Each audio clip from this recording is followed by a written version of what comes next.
Mẹ nò bị biến thành bò. Bố dẫn bò về, nò không thấy mẹ đâu, mới hỏi thì bố bảo rằng mẹ đi qua nhà của bác chơi. Chiều hôm sau, rồi chiều hôm sau nữa, nò ra trước cửa ngồi chờ mẹ, nhưng vẫn không thấy mẹ. Đến lúc này thì bố của nó mới nói rằng là mẹ con không về nữa đâu, bây giờ con đi săn bò đi.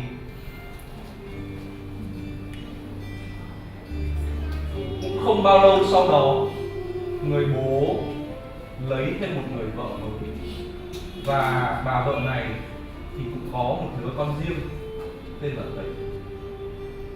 Bà vợ và đứa con riêng không thích nó, nói với ông bố để đẩy nó đi chăn bò ở xa.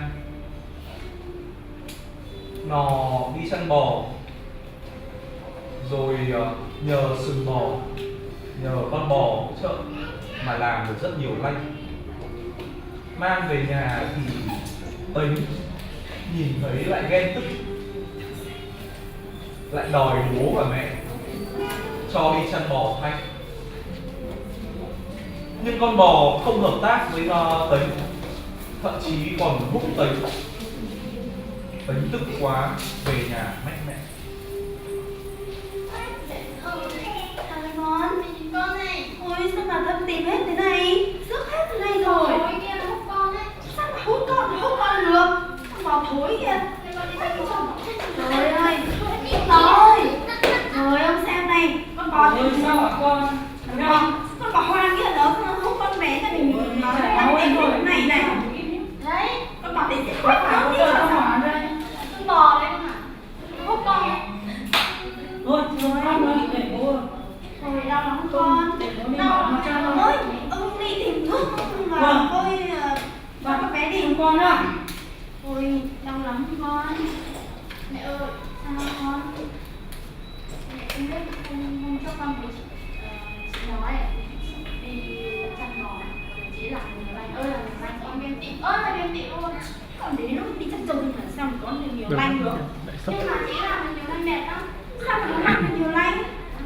Rồi con hỏi chị nói chị mượn sử con bò. Con đi con mượn sử con bò làm con bò nó hút con. Con bò là đánh ghét kìa. Mà nó nghĩ là nó làm được nhiều lanh để nó làm được nhiều quần áo. Mẹ đi về Rồi nó sẽ chẳng có nhiều lanh để dùng cho con. Bây giờ mẹ bảo nhá, mẹ sẽ bảo rồi con bảo nó vào đây.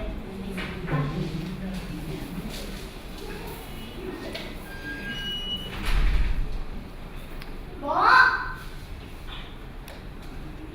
Sao hả con? Bố chị con ốm nặng này này. Ôi bà nó ơi. Ông ơi, ốm nặng quá. Đấy đây mà. Được. Có phải thời tiết không tốt thì bà thì làm sao thì tôi đi Không biết là nào thuốc cho bà hôm thế nào. qua sáng tôi còn rất là khỏe, sự ốm lông ra như thế này luôn, không hiểu chuyện gì. Như này chỉ có thể được mà được không ạ? Ôi bà đừng nói thế, lo quá. Ôi, tôi nghe nói là bên kia có một cái cây, cây đấy có thần linh lắm. Ông thì hỏi đi xem, nói cùng thời cái cây xem có ông thần cây có giúp được mình thế nào không? Ôi, chị không này tôi chết Ôi rồi. ôi. Bà ốm nặng thế này không đi cũng không biết làm gì. Thôi, Ông đi con xem đi. này chăm sóc mẹ nhá. Đừng cô đi. Bố đi nhanh về bố.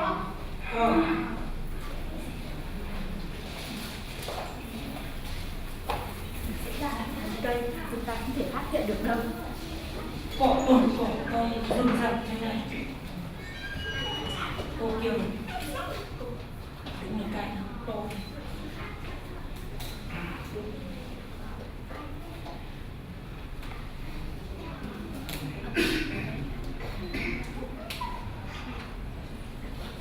Cây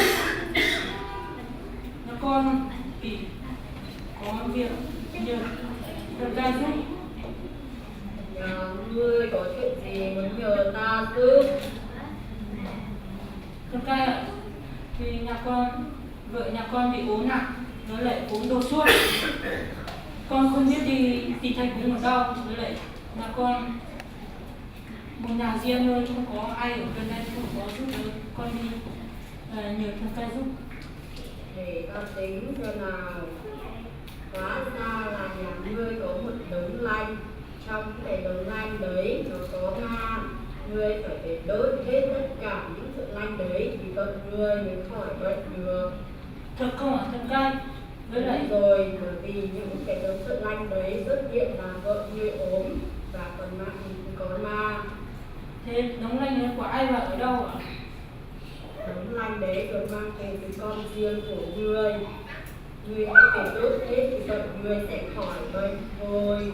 Hãy làm như lời ta nói. Thế làm thế vợ nhà con có khỏi không ạ thần cây? Đốt hết bệnh ngươi sẽ khỏi bệnh thôi. Con cảm ơn thần cây.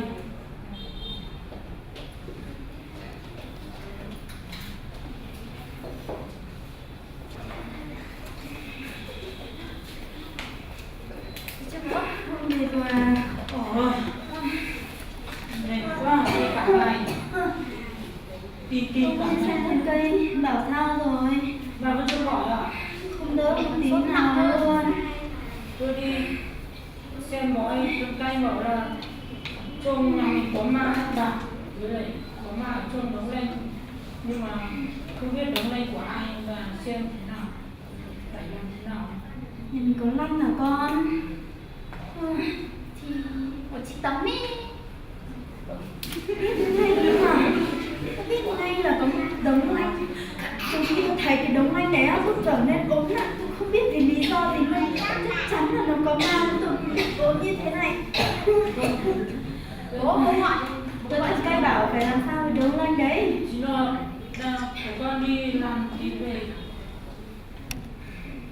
Thế thật cây bảo là đống lanh đấy phải làm Phải sao? tốt đấy thì bà cũng khỏi vậy. Đúng rồi, phải đốt hết luôn đi. Đốt hết thì tôi mới khỏi được. Ông bảo con nó mang ra đây là đốt đi. Con nó đâu? Nó. Nó ơi. Con ra về đây bố nào.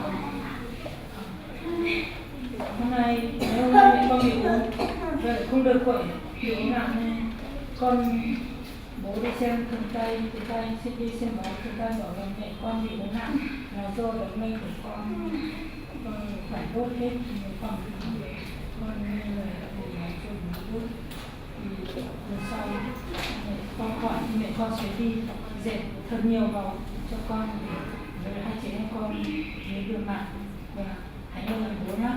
Con không phải ông phải dài dòng đâu mà nó lấy đống lanh ra đây đi. Con đừng buồn nhá.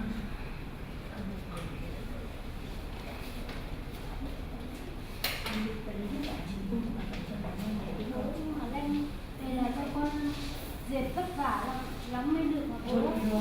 Bố biết là một mình con bố rất thương nhưng mà Thôi mày còn chần chừ gì nữa, thương cái gì nữa, đống lanh đấy còn lớn hơn cả tôi sao?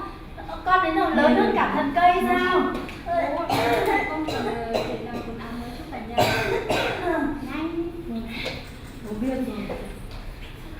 Hãy vui thương. Thôi ông đốt luôn đi. Không, đưa đây. Đốt luôn. Ông còn chờ gì nữa, ông châm lên lửa, ông châm lửa rồi đốt đi. Con nghe lời nhá, bố đốt. Lần sau bố mẹ con sẽ dệt thật nhiều để cho con. Vất vả lắm con mới. Ơi đi là cái đống lanh đấy của mày có ma đấy. Ông đốt đi. Ông có quan trọng cả đống lanh với cả tôi sao? Đốt đi. Đốt rồi đi bố. Đốt lửa cho tôi coi nào. Ông còn chần chừ gì nữa để tôi đốt thế nào?